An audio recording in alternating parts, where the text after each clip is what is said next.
Olá, começa agora o Videofórum do Canal do Empresário, uma iniciativa da Desenvolve SP.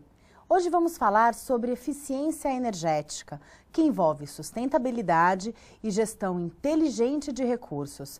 Para falar deste assunto, recebemos Rodrigo Aguiar, diretor da ABESCO. Rodrigo, o que é eficiência energética?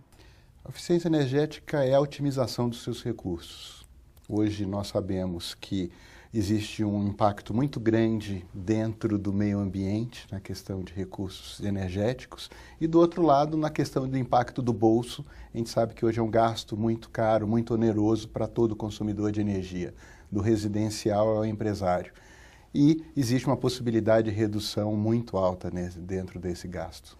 E essa transformação, digamos assim, para ter uma eficiência energética melhor, como que funciona? É um projeto de longo prazo? Por onde que o empresário começa? Primeiro você precisa medir, ou seja, precisa saber o quanto está gastando.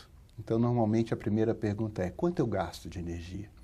Muitas vezes a gente conversa com empresários e ele nunca fez a conta de somar no ano qual o gasto que ele tem com energia elétrica, gás, combustível, lenha, dependendo do local do país, né?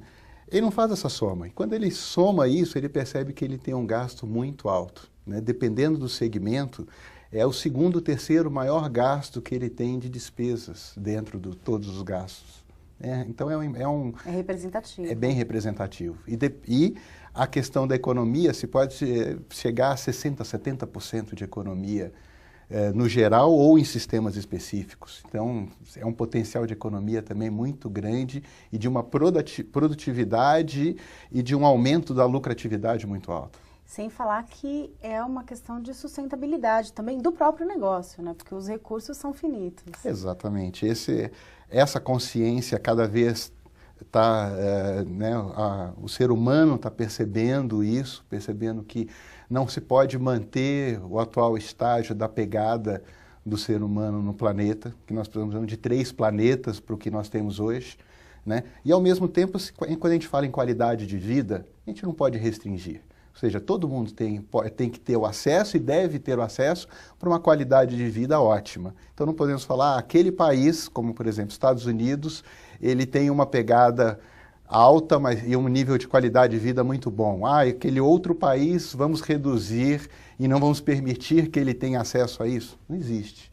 Cada vez mais nós sabemos que estamos falando de um mundo globalizado, de acessos a tudo dentro do que chamamos de qualidade de vida, e aí temos que trabalhar como é que a gente faz para reduzir essa pegada, mantendo ou aumentando a qualidade de vida. E como que é a atuação da ABESCO, que tem muito esse foco, né? Sim, a ABESCO é a Associação Brasileira de Eficiência Energética, né, das empresas de serviços de energia. Ela fica sediada aqui em São Paulo, no prédio da Fiesp, e atende as empresas de serviços do Brasil inteiro. Nossa proposta é exatamente fomentar esse mercado, que é um mercado novo ainda, tem 20, 25 anos no país, que em função do aumento do custo da energia de forma geral e da água, que também vem paulatinamente aumentando, vem oferecendo ao mercado soluções e procurando fomentar todos os seus associados e parceiros no sentido de buscar essa eficiência energética, buscar a otimização dos recursos energéticos. E esse trabalho da ABESCO, essa busca por essa otimização, é só para grandes empresas ou o pequeno e o médio também tem que pensar nisso? Normalmente, o pequeno e o médio é o que tem o maior desperdício até. Se a gente pensar em valores totais, sim, o grande você vai ter uma representatividade maior. Mas em percentuais, muitas vezes o pequeno, por estar fazendo, ele vai crescendo aos pouquinhos, vai fazendo aquela complementação da linha de produção ou do comércio dele e vai esquecendo das ações que poderiam estar sendo feitas de economia de energia. Então, às vezes ele vai perceber quando vê, ele tem um potencial de economia realmente muito alto. Então, vale do consumidor residencial ao pequeno, médio, grande comércio, grande indústria, pequena, média, grande indústria. E em qual momento você vê que seria o ideal o empresário estar revendo isso na sua empresa? Quando ele está criando, quando ela está crescendo, quando começa a ter problema, que os gastos estão aumentando, que momento que seria o ideal? O ideal é já, né?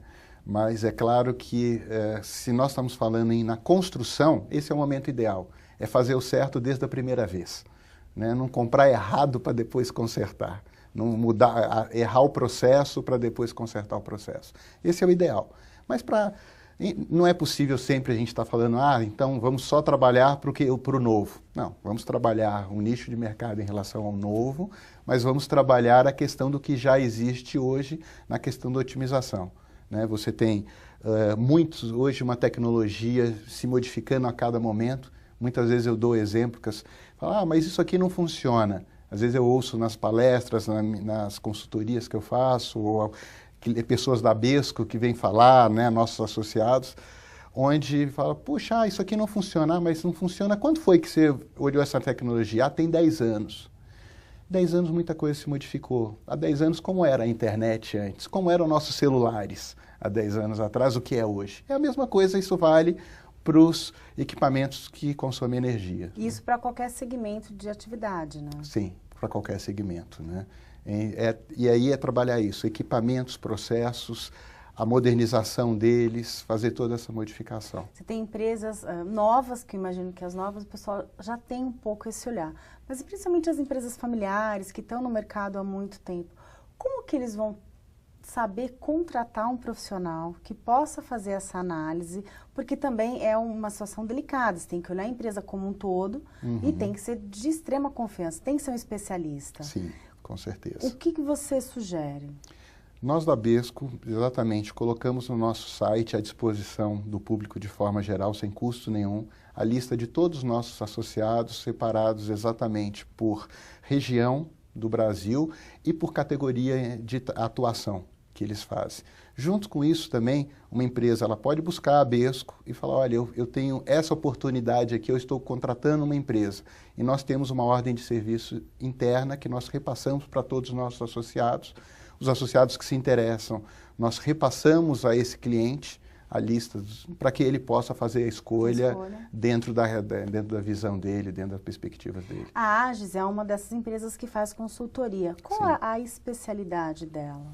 A Agis, a própria sigla Agis é de Assessoria e Gestão de Energia e Sustentabilidade.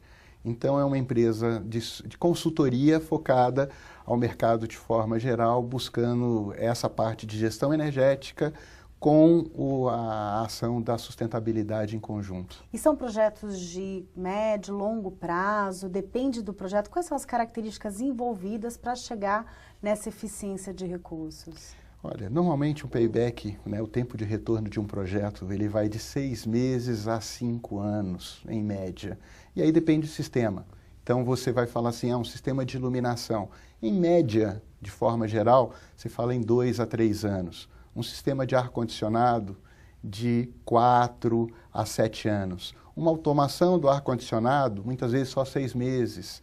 Então, troca de motores, 2 anos também. Então, é uma coisa que varia muito do sistema e, é claro, do consumidor que nós estamos falando, porque é um consumidor, por exemplo, de um industrial com um tamanho maior, ele já está normalmente já no mercado livre. Então, o custo da energia dele, específico por megawatt-hora, é baixo.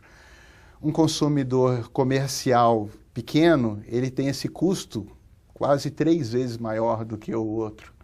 Então, você acaba tendo esse tempo de retorno muito mais rápido em função desse custo da energia também. E quanto, em média, claro que depende do projeto, do setor, mas quanto, em média, o empresário pode até economizar em médio e longo prazo com esse investimento que ele faria hoje, por exemplo, no seu processo? Normalmente, no setor industrial, nós falamos em torno de 15% a 30% que a pessoa pode economizar na conta de energia ou em algum sistema, né?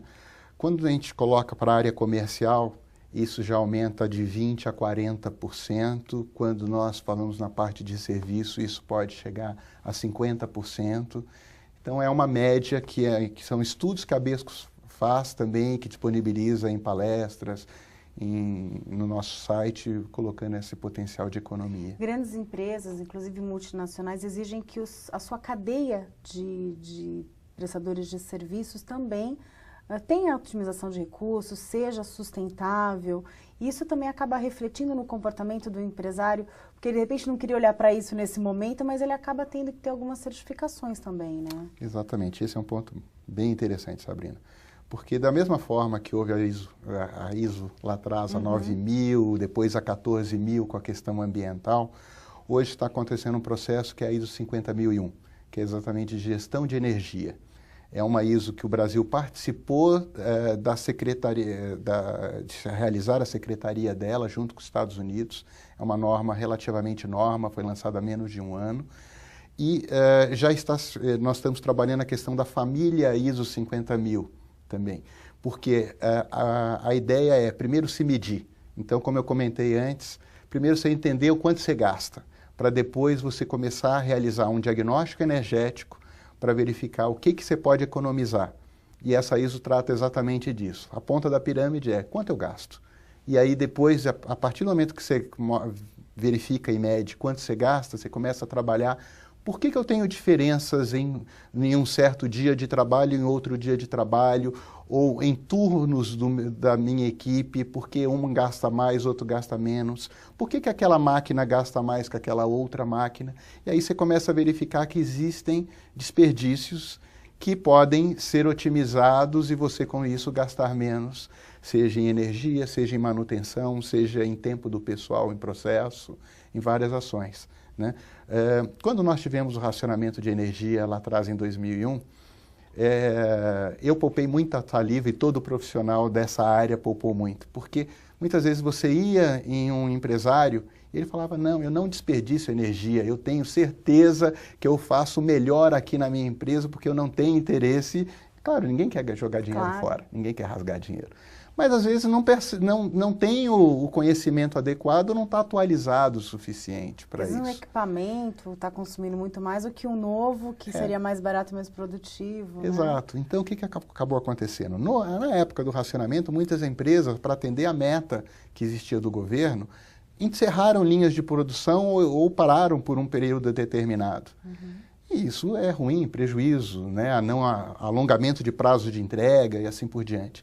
E aquelas empresas começaram a revisar esse paradigma de que eu não tenho desperdício e começaram a verificar que sim, eles poderiam alcançar a meta sem ter que cortar uma linha de produção, sem ter que parar um processo.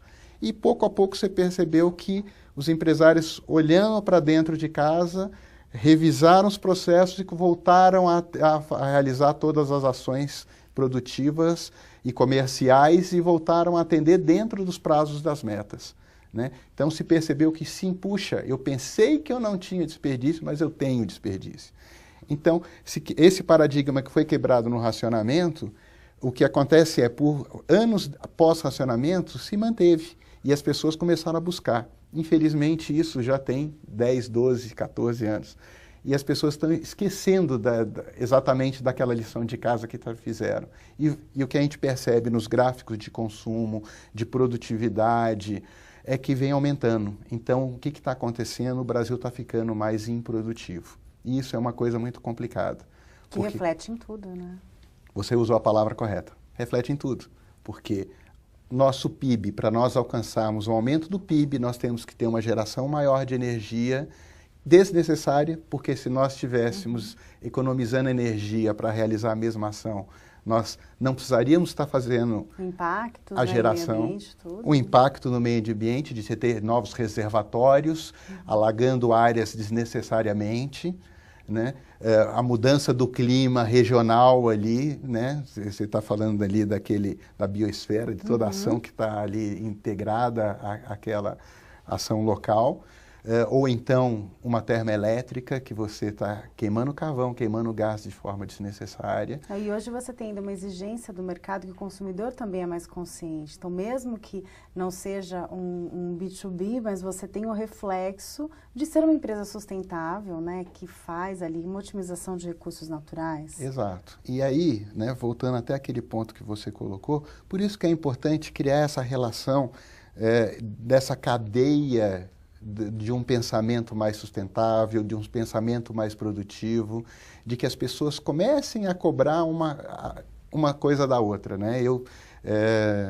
Semana retrasada nós tivemos o 10º Congresso da ABESCO de Eficiência Energética, que aconteceu, e exatamente eu estava na minha palestra comentando sobre esse movimento que está no Brasil, do Acorda Brasil, que ele também serve para a área de energia, que nós precisamos acordar também para essa questão da eficiência energética, da produtividade, que nós podemos ter uma lucratividade maior dentro da nossa residência, dentro da nossa empresa, dentro da nossa indústria. É um negócio também, né? É um negócio. Pode ser um negócio sustentável. Sim, e hoje você pega, você tem linhas de financiamento à disposição, você tem empresas que atuam dentro dessa ação. Então você tem todo um mercado que hoje cada vez ele se estrutura mais, com atores adequados para isso. E por que o consumidor ficar de fora dessa ação? Hoje você tem empresas que fabricam alguns componentes, equipamentos que propiciam essa eficiência energética que antes não existia, né? Também isso existe, né? Sim. Você pega, por exemplo, aquecimento solar, né? Aquecimento de água através do sol, através de placas solares, né? A melhor área de incidência solar da Alemanha é 30% menor do que a pior área de incidência solar do Brasil. Uma oportunidade fantástica. Fantástica. E assim, a Alemanha é o país que mais está desenvolvido no mundo sobre isso. O que nós estamos esperando? Você pega Minas Gerais, é o estado no Brasil que está mais avançado dentro dessa ação.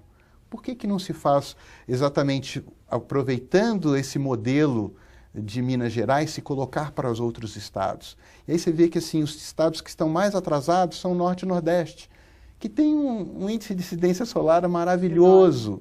Então, se tem que criar toda essa ação, motivar as pessoas a realizarem, leis municipais serem realmente aplicadas, serem cobradas. Por exemplo, em São Paulo nós temos uma lei sobre isso, mas eu não vejo ela sendo cobrada com a eficácia que deveria estar. Então, tudo isso faz parte de um processo que está em construção, mas a gente sabe que se pode melhorar muito. São Paulo tem linhas de financiamento específicas, inclusive, né? Sim, exatamente, né? Você tem essa iniciativa do governo do estado de São Paulo, que criou a Agência de Desenvolvimento Paulista, que é a Desenvolve São Paulo, é uma iniciativa maravilhosa, porque exatamente, muitas vezes você... É poder público e privado atuando junto, né? É a PPP, né? É quando você fala assim, é o ganha-ganha, e quando a gente fala em sustentabilidade e eficiência energética, a gente tem que pensar dentro de uma visão de ganha-ganha, né? O mundo não cabe mais a relação do ganha-perde. E esse ganha-ganha está dentro dessa parceria, exatamente do público com o privado, também em linhas de financiamento. Porque o empresário tem que pensar não só em comprar uma máquina, mas em readequar toda a empresa, né? Porque às vezes comprar a máquina isolada ali não resolve, então tem que ter um trabalho realmente de planejamento para isso, né? Exato, né? Então, o que acontece? Muitas vezes a área de engenharia, a área de manutenção levanta para a diretoria ou para o conselho de administração da empresa a hipótese de implantação de um projeto de eficiência energética, e muitas vezes é cortado no primeiro... reunião, e poderia ter um retorno depois fantástico para a empresa. Exato, né? De corte de custos, né? É a primeira que é cortada. E quando você cria linhas de financiamento mais atrativas, que falam com ele, poxa, peraí, minha taxa de atratividade do meu capital é essa, mas se eu buscar esse capital nessa outra linha aqui que é mais adequada para mim, com de repente um alongamento de prazo, com uma amortização, um tempo de retorno que vai me trazer realmente algo positivo, então eu paro de pensar simplesmente, puxa, eu vou só investir no meu core business e também vou investir dentro da que a minha área de engenharia e manutenção estão falando e vamos atuar dentro disso daí. Então é muito importante exatamente você ter essa disponibilidade de linhas que sejam adequadas a isso. Obrigada, Rodrigo, pela entrevista. Obrigado a você, obrigado pela oportunidade. Você assistiu mais uma entrevista exclusiva no canal do Empresário. A cada 15 dias, voltamos com temas diferentes, com dicas e sugestões para a sua empresa crescer ainda mais.